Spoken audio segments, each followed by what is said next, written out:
مسیح یسوع میں آپ سب کی سلامتی ہو.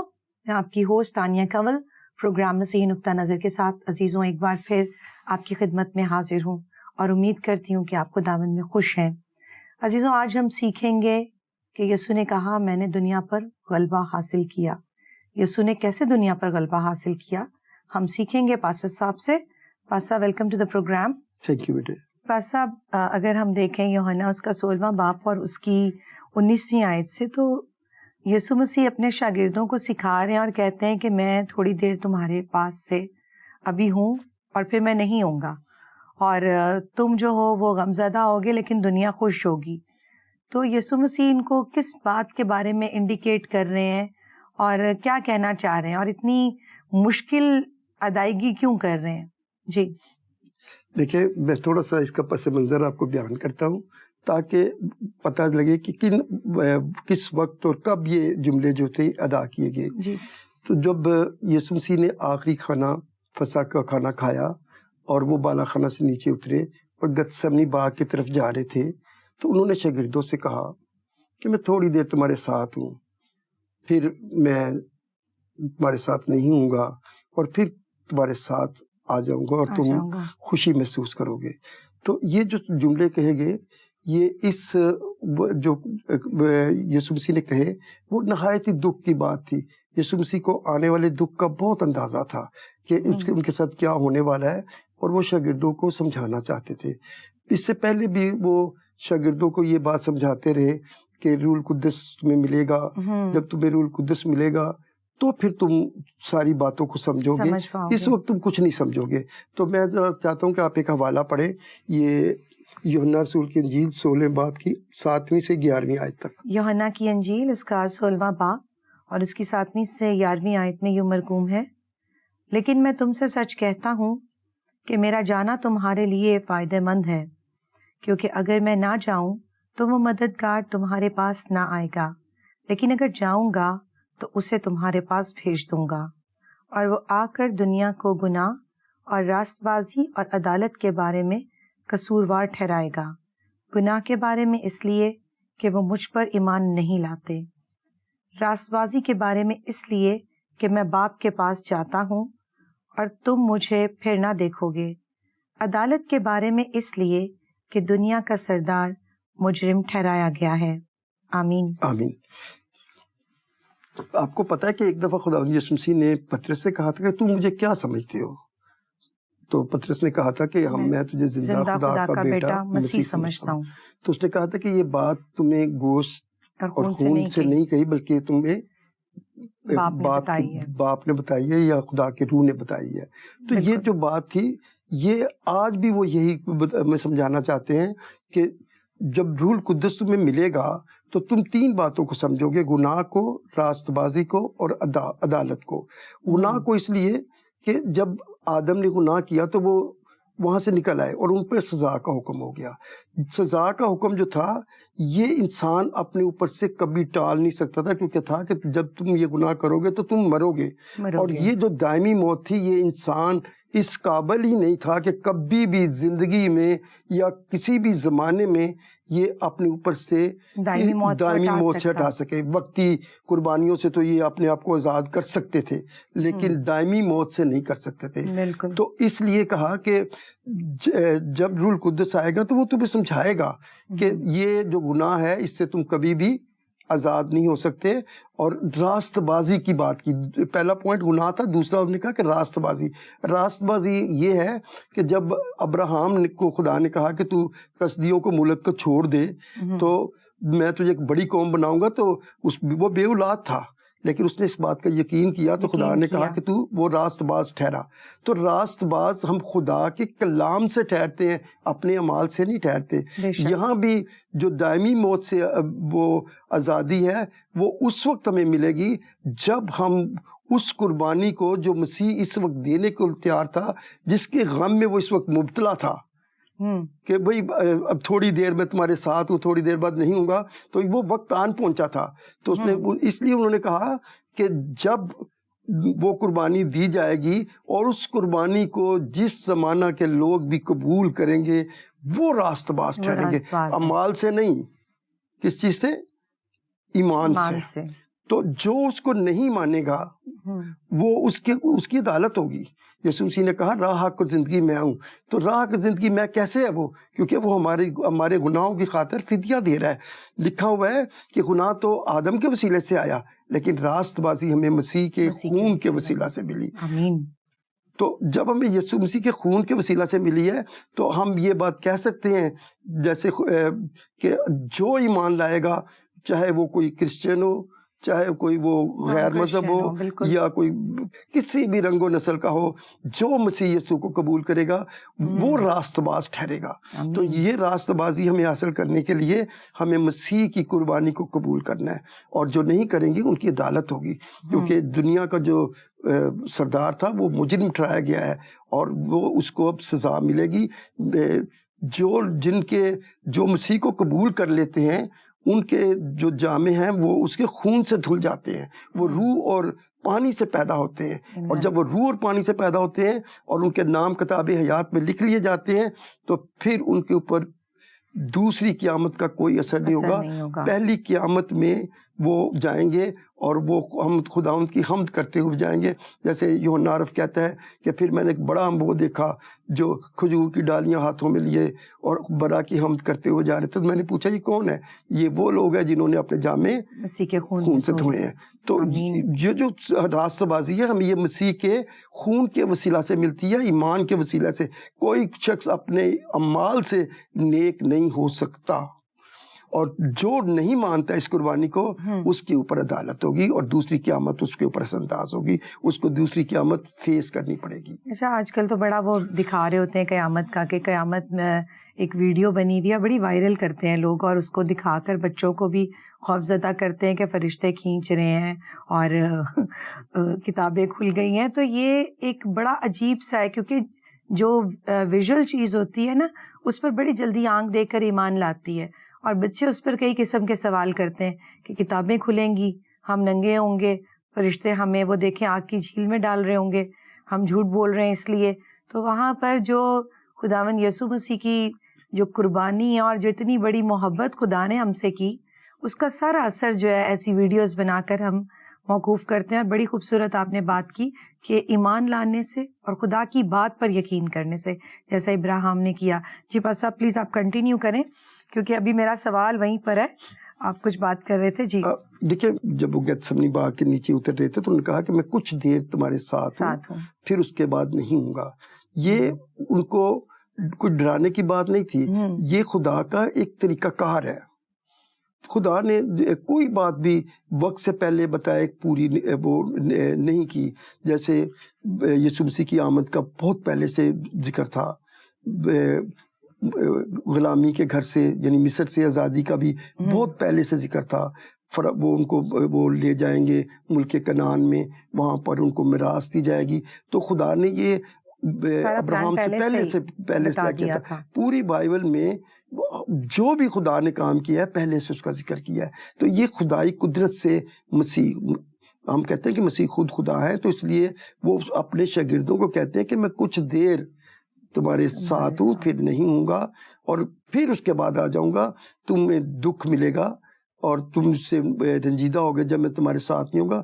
جب بھی خدا ہمارے ساتھ نہیں ہوتا تو ہم بڑے رنجیدہ ہوتے ہیں. جب آدم کو باغ عدن سے نکال دیا تو وہ خدا کے حضور سے گئے, تو پھر دنیا پہ ان کو کتنی مشقت کرنی پڑی. وہ اور جب ہم شاگرد بھی جب ان سے خدا جدا ہو جائے گا تو وہ پھر وہ بھی رنجیدہ ہوں گے. اس لیے یسوع کہتا ہے کہ اب تو تم جب تم مجھ سے جدا ہوگے تو تم رنجیدہ ہوگے, دنیا خوشی منائے گی. اچھا, دنیا کی خوشی منائے گی. اب دنیا کو کیا پرابلم ہے, کیونکہ دنیا تو اس کو انڈرسٹینڈ ہی نہیں کرتی, تو کہے کہ دنیا خوشی منائے گی. دیکھیں, جو فقیہ فریسی تھے نا, ان کو اپنی کرسیاں ہلتی ہوئی نظر آ رہی تھیں. وہ کہہ رہی تھی کہ یہ جو بندہ ہے یہ خدا ہونے کا دعویٰ کرتا ہے, یہ گناہ معاف کرتا ہے, یہ شفا دیتا ہے. تو یہ جو کام یہ کرتا ہے یہ خدا اپنے آپ کو ثابت کرتا ہے, اور انسانی بدن میں خدا تو وہ کسی کو تسلیم کر ہی نہیں سکتے تھے. تو اس لیے وہ چاہتے تھے کہ یہ جو فتنہ ہے یہ جتنی جلدی وہ اس سے نجات مل جائے. سردار قیافہ نے کیا کہا تھا کہ ایک آدمی کی ساری قوم کے بدلے ایک آدمی کا مرنا ضرور ہے. تو وہ چاہتے تھے کہ یہ ختم ہو جائے, اور پھر وہ جو تھے رومن سپاہی تھے تو وہ بھی چاہتے تھے کہ جو یہودی ہیں یہ ان کے ساتھ مل کے رہیں، تو اس لیے انہوں نے مجھ سے چاہتے ہیں وہی سیٹلمنٹ ہو جائے آپس میں، کہ ہمیں ہمارے خلاف کوئی بلوا نہ ہو جائے، کوئی ایسی بات نہ ہو جائے جس سے دونوں میں کچھ فساد پیدا ہو جائے. تو اس لیے وہ چاہتے تھے کہ ہم ایک آدمی کے مرنے سے کیا ہے. تو اس لیے ہیرودیس وہ کہتا ہے کہ میرے تو کوئی اس پہ الزام ثابت نہیں ہوتا، تو نہ ہی کوئی یہ ثابت کر سکے ہیں، تو لیکن پھر بھی تم جانو اور تمہارے کام جانے، اس کو جا کے صلیب دے دو. تو یہ جو ساری باتیں تھیں یہ ہونے والی تھیں. تو اس لیے یسوع کہتا ہے کہ تم ابھی تو تم جب میں تمہارے ساتھ نہیں ہوں گا تو تمہیں دکھ ہوگا، تم بکھر جاؤ گے، لیکن جب تم دوبارہ مجھے ملو گے تو تمہیں خوشی ملے گی. اور یہاں پر ایک مثال بھی یسوع مسیح نے دی تھی کہ جب کوئی عورت بچہ پیدا کرنے کو ہوتی ہے، درد ذہ میں ہوتی ہے، تو اس کو بڑی تکلیف ہوتی ہے، لیکن جیسے ہی بچہ ہو جاتا ہے تو وہ خوش ہو جاتی ہے، کیونکہ اس نے ایک آدم کو جنم دیا ہوتا ہے، اور پھر وہ کبھی بھی اس کو بھولتی نہیں. یہ دو طرف کی بات ہے. شاگرد بھی جب ان کو یسوع نظر آئیں گے تو کیا خوش ہو جائیں گے، اور یسوع مسیح بھی جب جس کام کے لیے خدا نے ان کو بھیجا تھا وہ کام پورا کر لیں گے. اپنی جو روحوں کا باپ ہے اس کو روحیں مل جائیں گی واپس، اور شیطان کے غلبے سے، دائمی موت سے وہ آزاد ہو جائیں گے، تو ان کو بڑی خوشی ہو جائے گی. تو یہ خوشی سارے انسان خدا دوبارہ ریکور کر لے گا. تو اس سے وہ ان کو خوشی بھی ہوگی. تو اس لیے یسوع مسیح ان کو سمجھاتے ہیں کہ اب تو تم تھوڑے سے جب بکھر جاؤ گے، پھر دکھ میں ہوگے، پھر تمہیں خوشی ملے گی. تو اس کے علاوہ میں آپ کو ایک اور بات بتاتا ہوں کہ وہ لوگ شاگرد اس بات کو شاید پوری طرح سمجھے تھے کہ نہیں سمجھے تھے، لیکن آج ہم پوری طرح سمجھتے ہیں کہ یسوع مسیح نے ایسا کیوں کہا تھا.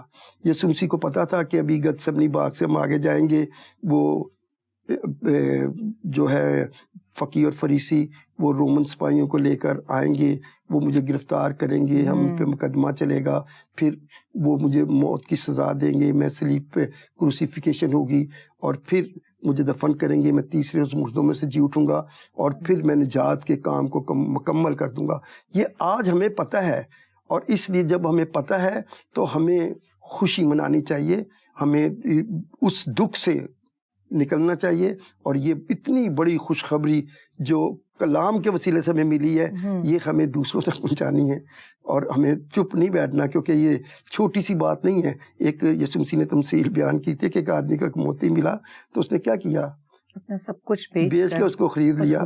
تو ہمارے پاس بھی ایک بہت بڑا موتی ہے، خوشخبری کا موتی، زندگی کا موتی. تو ہمیں بھی اس کو دوسروں تک پہنچانا چاہیے. آمین. بہت خوبصورت بات بس آپ نے خود ہی کہہ دیا، میرے منہ کی بات چھین لی.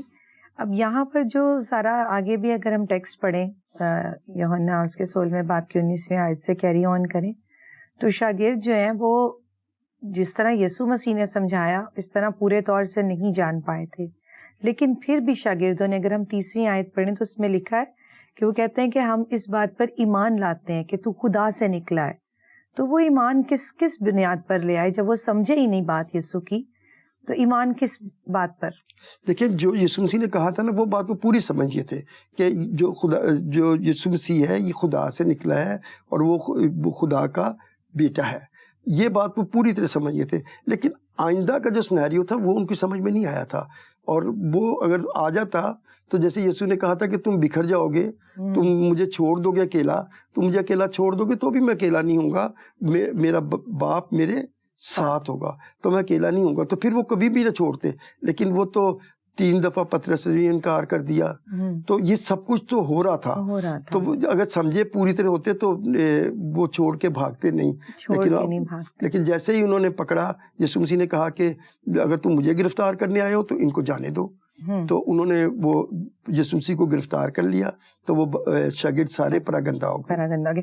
اچھا، یسوع مسیح جو ہیں اپنے شاگردوں سے جنہوں نے خود چنا اور ان کو تیار کر رہے تھے، ان سے تمثیلوں میں کیوں بات کرتے تھے؟ ان سے صاف سادہ الفاظ میں کیوں نہیں بات کرتے تھے؟ اور اگر ہم بائبل مقدس میں دیکھیں تو جب بھی یسوع مسیح نے ان کو کوئی بات تمثیل میں سکھائی تو پھر یسوع مسیح کو اس کو انٹرپریٹ بھی کرنا پڑا. تو ان سے بالکل کلیئرلی بات کیوں نہیں کرتے تھے؟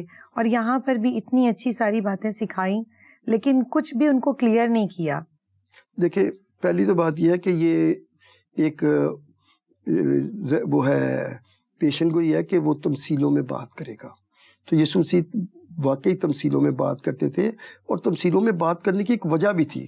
وجہ یہ تھی کہ جو یہودی تھے یہ بڑے کٹر تھے. یہ کلام کی ایک ورس جو لیتے تھے اس کے وہی معنی نکالتے تھے، اس کے آگے پیچھے وہ نہیں دیکھتے تھے. جیسے وہ یہ قبول نہیں کر سکتے تھے کہ گوشت خون میں کوئی خدا آ سکتا ہے، جبکہ ان کے بائبل، ان کے ایک کیا توریت کی کتابوں میں لکھا ہوا تھا کہ میں تمہارے بھائیوں کے جیسا ایک نبی تمہارے برپا کروں گا. موسیٰ سے کہا تھا خدا نے.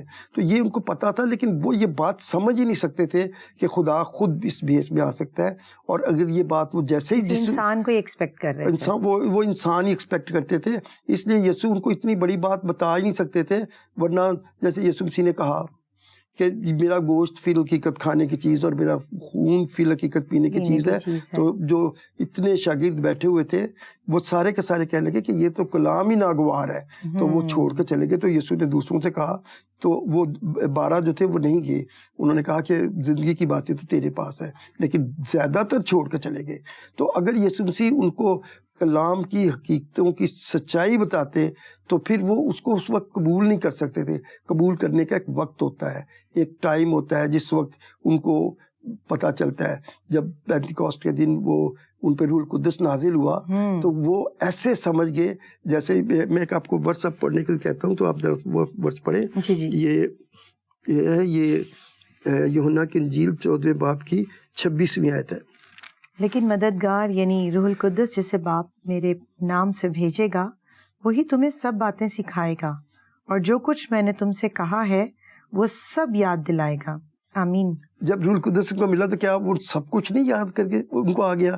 وہ لوگ جو چھپتے پھرتے تھے، جو یہودیوں سے ڈرتے تھے، انہوں نے کیا کہا؟ ہم گواہی دیتے تھے کہ ہم نے اس کے ساتھ کھایا، اس کے ساتھ پیا، اس کے ساتھ اس کو چھوا، اور اس کی زندگی، اس کی موت میں سب میں اس کے ساتھ تھے. اس لیے اس کی گواہی دیتے ہیں، اور اس کی گواہی سچی ہے. تو پھر وہ یہ ساری باتیں جو تھی وہ کرتے تھے، اور پھر ان کے اندر خوف نہیں رہا تھا. سارے کے سارے شاگرد سوائے یوحنا عرف کے تلوار سے قتل ہوئے. تو انہوں نے موت سے بھی ڈرنا، سب شہید ہوئے. یہ وہی جو ڈر کے حالانکہ یسوع مسیح نے ان پہ عیاں کر دیا تھا کہ مر کے 3 بار مانگ دینے سے پہلے تو میرا انکار کرے گا، اور وہ انکار ہی کرتا رہا تھا. لیکن پاک روح نے اس کو اتنی قدرت بخش دی کہ وہ مرنے کو بھی تیار ہو گیا، جان دینے تک وفادار رہے. جی پاس صاحب، آپ یسوع مسیح اسی ٹیکسٹ میں آگے کہتے ہیں کہ جو تم دعا مانگو گے، جو بھی دعا مانگو گے، اتنا سرٹن، اتنے شور کہ تم جو دعا مانگو گے وہ پوری کی جائے گی، مطلب قبول ہوگی. تو یہ جو دعا کرنے کا طریقہ ہے، کیا پہلے لوگ دعائیں نہیں مانگتے تھے؟ جو یسوع ان کو اتنا سرٹن ہو کے کہہ رہے ہیں کہ اب جو تم میرے نام سے دعا باپ سے مانگو گے، تو یہ کیا وہ، اور باپ کہہ رہے ہیں، خدا نہیں کہہ رہے، تو یہ کیا لفظوں کا ہیر پھیر ہے، یا پلیز اس کو آپ تھوڑا وضاحت کریں. دیکھیں 2-3 باتیں ہیں اس میں. پہلی تو بات یہ ہے کہ جب یسوع مسیح نے قربانی تھی، فدیہ مکمل ہو گیا، صلیب پر خدا یسوع مسیح نے اپنی جان دے دی، شیطان کا سر گناہ کچلا گیا. تو جب یہ سب کچلا گیا تو پھر ہم جب اس پہ ایمان لاتے ہیں تو پھر ہم گوشت اور خون سے نہیں، پھر ہم روح اور پانی سے پیدا ہوتے ہیں. اور جب روح اور پانی سے پیدا ہوتے ہیں ہمیں نئی زندگی ملتی ہے. تو ہم یسوع مسیح کے وہ قیامت میں پلوٹا تھا، اور ہم جب اس کے بعد جی اٹھیں گے تو ہم اس کے بعد بھی ہوں گے، یعنی ہم اس کے بہن بھائی کہلائیں گے. اور جب اس کے بہن بھائی کہلائیں گے تو خدا کے بیٹے کہلائیں گے. لے پالے کی صحیح، لیکن کہلائیں گے تو بیٹے ہی نا، کیونکہ اس نے ہمیں اپنے خون سے خریدا ہے. جب ہمیں اپنے خون سے خریدا ہے تو پھر وہ ہمارا باپ ہے. اور باپ کے پاس جب ہم دعا، پھر ہمیں کوئی کسی درمیانی کی ضرورت نہیں ہے، کیونکہ پھر ہمیں بالکل کسی ایسی کی ضرورت نہیں ہے کہ ہم کسی جگہ جائیں، جا کر پہاڑ پہ دعا کریں، ہیکل میں دعا کریں، چرچ میں دعا کریں، یا کسی بھی عبادت گاہ میں جا کے دعا کریں. ہمیں پھر جس وقت ہم جیسے اپنے باپ کو ہم کسی وقت بھی بلا سکتے ہیں، کسی وقت بھی اس کے سامنے سر جھکا سکتے ہیں. تو پھر اس لیے وہ کہتا ہے کہ میرا باپ تمہیں آپ عزیز رکھتا ہے، وہ باپ کیوں عزیز لگتا ہے؟ کیونکہ ہم اس کے بیٹے پر ایمان لائے ہیں، اور جو بیٹے پہ ایمان نہیں لاتا اس کے بارے میں لکھا ہے کہ اس پہ سزا کا حکم ہو چکا۔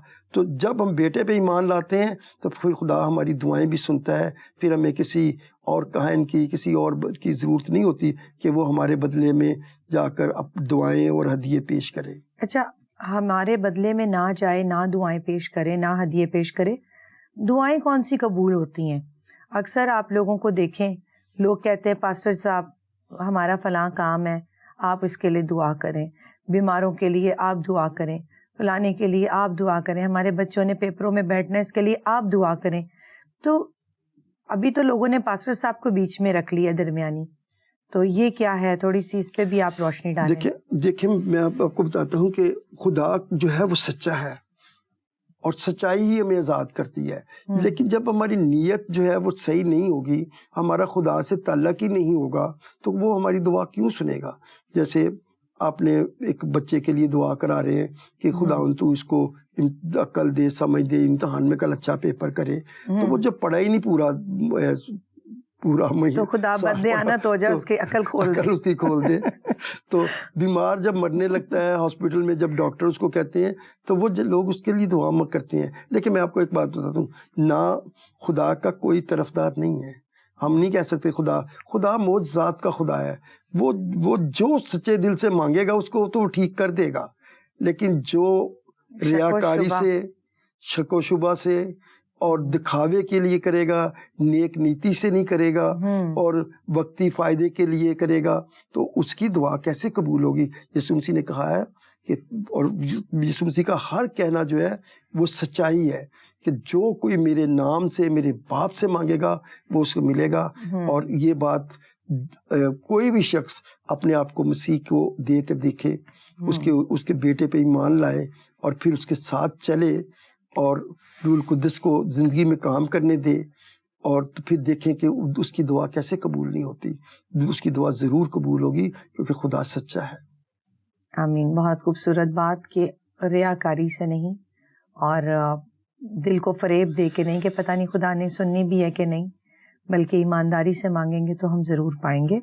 آمین۔ بہت خوبصورت بات۔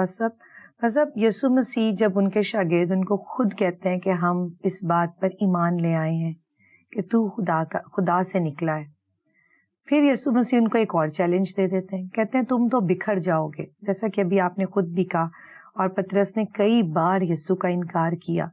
تو یہ کیوں یسوع کہتے ہیں ان کو، ان کی حالت بیان کرتے ہیں یا یہ ان کو چیلنج دیتے ہیں کہ تم نہ بکھرنا؟ اور اگر آج ہم اپنے پر لیں اس بات کو تو یہ چیلنج ہمارے آگے بھی ہے، وہاں سے ہم ایمان لے کر آتے ہیں، خداوند یسوع کو قبول بھی کرتے ہیں، لیکن پھر ہمارے بھی وہی کام ہے۔ پہلے تو آپ شاگردوں کا بتائیے کہ ان کو جو یسوع نے چیلنج دیا، کہ ابھی تو انہوں نے ایٹ دا مومنٹ کہا کہ ہم ایمان لاتے ہیں کہ تو جو ہے وہ خدا سے نکلا ہے، اور یسوع کہتے ہیں کہ تم پھر پراگندہ ہو جاؤ گے، اپنے اپنے گھروں کو چلے جاؤ گے۔ تو یہ چیلنج کیوں دیتے ہیں خداوند یسوع مسیح ان کو؟ دیکھیں، چیلنج دینے کی جو بات تھی نا وہ یہ نہیں تھی، یسوع مسیح کو پتا تھا کہ انہوں نے ایسا ہی کرنا ہے، اور وہ ایسا جب انسان گوشت اور خون میں ہوتا ہے تو اس سے بڑی اس کے لیے مشکل ہوتی ہے کہ وہ حالات کو فیس نہیں کر پاتا، کیونکہ وہ پورے دل سے ایمان نہیں لایا ہوتا۔ پورے دل سے ایمان لانے کا میرا مطلب یہ نہیں ہے کہ شاگرد ایمان پورے دل سے نہیں لائے تھے، جتنی باتوں پہ وہ لائے تھے کہ یہ خدا سے نکلا ہے وہ سمجھ میں آتی تھی، اور کئی باتیں ان کے پاس ابھی بھی وہ اتنے مضبوط نہیں تھے۔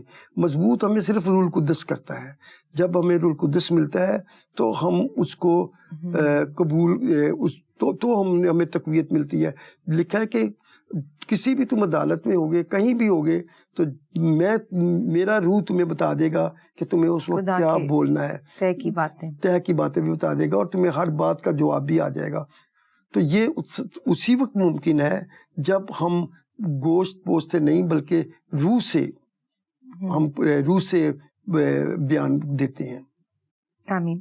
بس اب آخری بات پوچھتی چلوں گی۔ یسوع نے کہا کہ میں نے دنیا پر غلبہ پایا ہے تو تم مجھ میں خوش رہو۔ یسوع نے دنیا پر کیسے غلبہ پایا؟ دنیا تو آج بھی شیطان کے ہاتھوں مغلوب ہوئی ہے۔ جی دیکھیں، یسوع مسیح نے ہر لمحہ دنیا کی تخلیق سے لے کر موت تک، بلکہ نئے یروشلم تک ہر بات پر اس نے فتح پائی ہے۔ کیسے؟ اس کی پیدائش کیسے ہوئی؟ وہ بے گناہ پیدا ہوا، کیونکہ جو گناہ سے پیدا ہوتا وہ ہم انسان کے لیے قربانی نہیں دے سکتا تھا۔ وہ کنواری مریم سے پیدا ہوا، اس نے جو زندگی گزاری اس میں اس نے کہا کہ تم میں سے کون مجھ پہ گناہ ثابت کرے گا، اور کوئی بھی ایسا نہیں تھا کہ جو اس پہ گناہ ثابت کرتا ہے۔ جس کو اس نے کہا کہ تیرے گناہ معاف ہوئے، اس کے گناہ معاف ہوئے۔ جس کو اس نے کہا جا تو تندرست ہو جا، وہ تندرست ہو گیا۔ وہ اپنے قول فعل میں سچائی سے چلتا رہا، اور اس نے یہ کہا کہ جو کچھ مجھے باپ بتاتا ہے میں وہ کرتا ہوں، میں اور باپ ایک ہے۔ پھر جب گیتسمنی باغ میں وہ نہایت ہی افسردہ تھا، نہایت اس کے خون کے، اس کا پسینہ خون بن کے بہ رہا تھا، جب گلگتا کے مقام پر، کھوپڑی کے مقام پر اس کو صلیب دی گئی تو اس کے خون سے اس نے اپنی تقدیس کی، اور جب اس کی تقدیس ہوئی تو اس نے ہمارے گناہوں کا کفارہ دیا اور وہ جی اٹھا۔ اور جب جی اٹھا تو اس نے کہا کہ جو کوئی مجھ پر ایمان لائے گا اور اس قربانی پر ایمان لائے گا وہ روح اور پانی سے پیدا ہوگا۔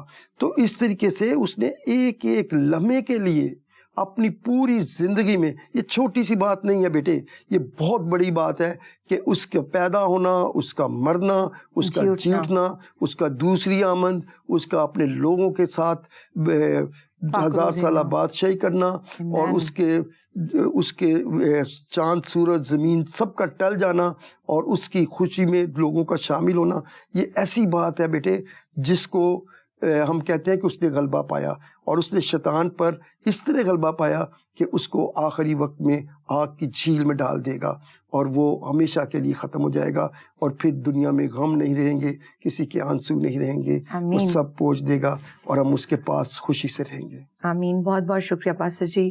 عزیزوں، ہم نے سیکھا یسوع نے موت پر غلبہ پایا۔ کیا میں نے اور آپ نے موت پر غلبہ پایا، یا موت آج بھی ہمیں ہمارے ارد گرد منڈلا رہی ہے اور ہمیں ڈرا رہی ہے، اور ہم یہ سوچتے ہیں کہ ہم اپنے اچھے کاموں سے شاید خدا کے پاس جا پائیں گے، یا ہم برے کام کریں کیونکہ ہم مسیح یسوع پر ایمان لے آئے ہیں؟ اگر ہم روح اور پانی سے پیدائش کا نیا تجربہ رکھتے ہیں، جس کے بارے میں خداوند یسوع مسیح نے ہمیں بتایا، اپنے شاگردوں کو بتایا، اور باپ سے ہمارا میل کروایا، اور ہمیں اس بات کی ایتھینٹیکیشن دی، اجازت دی کہ ہم خدا کو خدا نہیں بلکہ باپ یا ابا کہہ کر پکار سکیں، اس سے بڑھ کر خدا ہم سے کیا محبت رکھے گا کہ اس نے ہمیں اپنے بیٹے اور بیٹیاں بنایا ہے۔ دیکھتے رہیے پروگرام اور سیکھتے رہیے، پھر ملیں گے اگلے ہفتے اسی وقت اسی جگہ۔ خدا حافظ۔